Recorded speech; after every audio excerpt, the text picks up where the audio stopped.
Kapot na rog na siyang ipapalaman naman natin. Sarap po mga idol. Ay ilalagay na natin yung mga kuray dito sa kawali. Yan, yan o. Ayan o. Kita.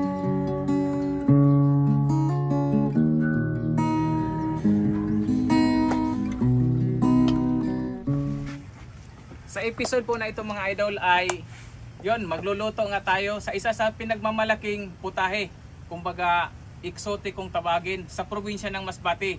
Ito ang lulutuin natin na ginataang kuray. So napakahirap na manguha nito, kaya ito halos 5 days na inipon namin para lang sa isang dekalibreng putahe. So bro, ano naman yung mga ingredients sa pagluluto ng masarap na kuray? Meron tayong bawang. Meron din tayong sibuyas. Yes, sibuyas. At syempre, wag natin kalimutan yung tanglad na magbibigay aroma doon sa kuray. At itong herba buena. Baboy na. So, yun. So ang panglas natin, hindi mawawala siyempre itong kapot na rog na siyang ipapalaman naman natin sa loob ng kuray. So ngayon, sisimulan na po natin ang pagluluto. Kaya panoorin nyo ang buong video. Yan. Let's go! Let's go, kuray! Makalipas po ang 4 na buwan, sa wakas ang aming paghihirap at pagtsatsaga, awa at tulong ng Diyos, mag-uupining na po ang Pepper Princess Enterprises. Kaya naman, iniimbitahan ko po kayo na samahan nyo kami sa aming grand opening. Masaya at exciting na mga prizes, at hindi lang yan, marami kaming big discounts. Kaya naman, bumisita na kayo dito sa aming branch sa Pulangi, Albay. Kaya, kita-kits! So ayun po mga idol, nandito na yung ating mga kuray. Alam nyo yung pagluluto ng I shall return ay ganito rin ang proseso sa pagluluto ng kuray. So bali, imimix lang natin yung mga ingredients dito sa isang plato, at after nito ay ilalagay na natin dito sa kanyang shell, and then ibabalik natin, tapos saka natin lulutuin. Kaya simulan na natin ang proseso. Let's go. So ito na po yung kanyang mga ingredients. So una-una merong sibuyas na Bombay, and then hindi mawawala yung bawang, lalagyan natin, at meron din tayong pampanghang na sili, yung green. Tapos after nyan, ilalagay natin, ito yung isa sa, kung tawagin ay yung taba nya. So imimix siya dito sa yung kapot na rog na niyog. Tapos ganyan lang, imimix niya lang natin ito. Ito yung ilalagay natin mamaya doon sa kanyang shell dito po. Ayun. Tapos kunting pamintaan, ganyan kadami. Magic sarap. Lalagay natin. Diyan. Yon, ganun karami. Naman po ay lalagay na natin yung ating na-mix na mga ingredients dito sa shell ng kuray. Ganito lang po siya. Yan, tapos sisiksikin lang siya. After niya na masiksik, so yan, ganito, pwede na yon. Tapos lagay natin dito. Then kuha naman tayo.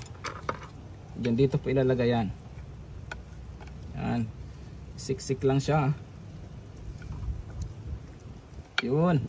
So after po natin na malagyan ng palaman yung kanyang shell, so ilalagay na natin siya, babalik na natin siya. So base na sa kung gaano siya kalaki. So kagaya nito, so ilalagay mo lang siyang ganyan. Then ganito na, ilalagay ganyan. Yan. So para siyang I shall return kung sa yung mga 2000 na panahon. So para siyang I shall return. So ngayon naman po mga idol ay itatali na natin yung kanyang shell na binalik natin sa kanyang katawan. So ganito lang siya. Tatali mo lang siya, para purpose nito para wag siyang matapon. So after na maluto siya, naka-fix pa rin yung kanyang katawan. Ganyan lang siya. Tapos bubuhulin mo lang. Parang wala talaga siyang pinagkaiba sa I shall return, kaya lang ito tinatalian, yun naman hindi. So ganun, after na matalian, so ilalagay lang siya dito. Lahat po yan po mga idol ay ilalagay na natin yung mga kuray dito sa kawali. Siyempre meron tayong yun, tanglad, pampabango.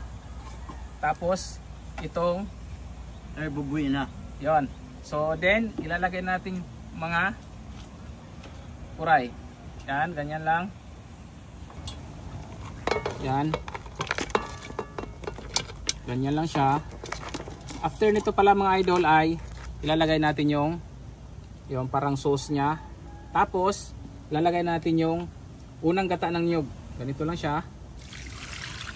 Oh, sobrang sarap nito mamaya.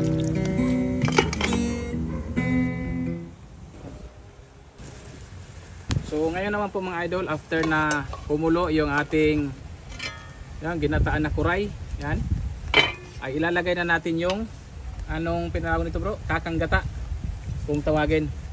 Liputok dito sa amin, probinsya sa Masbate. Yan.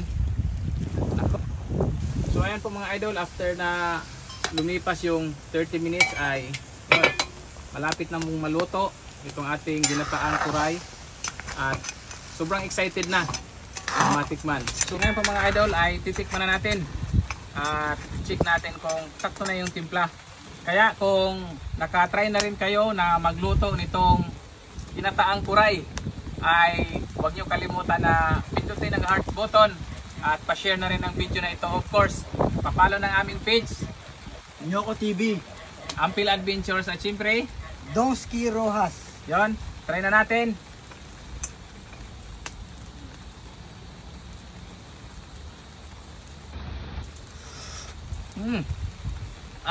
Sarap. Yun. Parang manok.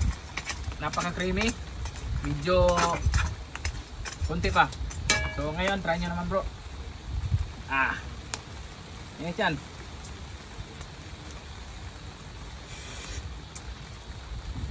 Sakto na? sakto lang. Ayun. Init mo na, mainit yan. Naluot talaga yung gata, no? Talagang masarap. So yung nilagay natin na ricado sa loob ng shell kanina, na-feel ko na talaga yung taste niya. Yun talaga yung magpapasarap sa kuray, yung nilagay natin doon. Mas lalong sumarap yung kuray. Kaya sa mga natakam dyan, comment down below po. So after ng halos 30 minutes ay luto na yung ating ginataang kuray. Kaya yon, kakain na tayo. Tinatawag din siya na kuray ala Al shall return. Ayan o. Init.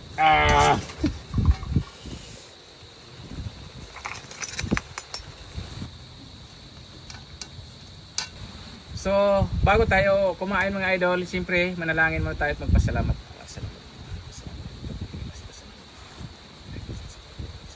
Amen. So, let's eat ng ginataang kuray. So, yan. Ganito ka lalaki ang kuray. Siyempre meron siyang tali. So, ikakat muna natin yung tali niya. Yan. Kinakat na ninyo ko TV. Ganito lang. Ganyan muna siya. Yan. Nakat na siya. Yan. Tapos ibubuksan na natin to. So yung mga inilagay natin kanina na mga sangkap nandito sa loob. Yun o. Ayan o. Kita nyo? Yan.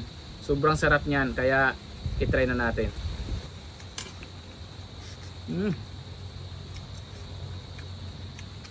Talagang mapakasarap. Yung inilagay namin kanina na kaput na rog na niyog. So yung matanda mismo sa buko, yun ay nilagay kaya sulit. Tapos maanghang siya bro. Kasi lagyan mo ng sili, di ba? Tapos yung paminta, yun ang papabango. Yung aroma ng mismong kuray, Tama. umano dito sa mga nilagay natin, kaya napaka malinamnam. Saka medyo may mga ano. Ngayon naman, sarap. Try naman natin yung kanyang yan. Yung pinakalaman ng kuray.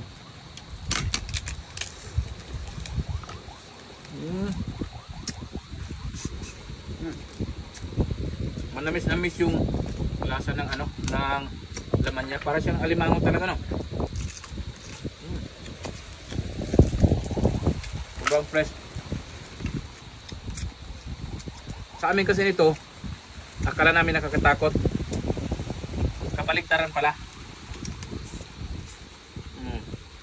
Yung iba kasi akala nila nito kinakain eh. Kabaliktaran paniniwala. Kaya sa inyong probinsya mga idol, yung ganitong klase po ba ng crabs ay kinakain nyo rin? Comment down below po at huwag kalimutan na pindutin ang heart button. Pa-share na rin ang aming video.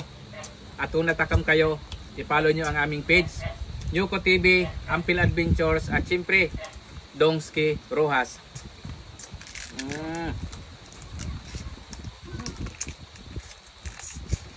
Sarap. First time na nakakain ito.